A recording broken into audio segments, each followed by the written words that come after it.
ركزوا انتوا شطار قوي. يبقى اللي على لو كلام نسطور صح يبقى على المذبح جسد الله ولا جسد يسوع؟ ويسوع بالنسبه له انسان عادي ولا هو الله؟ طب احنا مسموح لنا ناكل جسد البشر؟ هو احنا متوحشين؟ ده احنا هناكل جسد الله.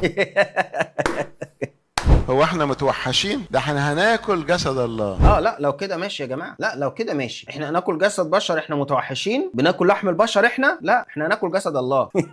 لا ابو رفايل ده كان واحد كان هيبقى البابا بيقول لك احنا متوحشين ناكل لحم البشر، لا احنا بناكل جسد الله. لا بجد والله، يعني انت كده انا مش، انت كده زودتها. ايه التهريج ده؟ هو احنا متوحشين؟ امال انتوا ايه يا فندم؟ ده احنا هناكل جسد الله.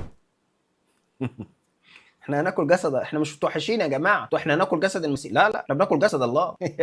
اقسم بالله العظيم ما حد يعرف المسيحيه على حقيقتها ويظل على هذا الايمان. مفيش عاقل يظل على هذا الايمان، عشان الكلام ده هما بيقعدوا ينشروه، يقول لك الرب هينور قلبك. رب ايه ده؟ انتوا بتاكلوه. ما تعالوا يا جدعان، انتوا ازاي ضميركم مرتاح وانتوا بتاكلوا اله؟ بتاكل رب المسيح قاعد في الصينيه. ده الهندوس ما بياكلوش البقره، انتوا بتاكلوا يسوع.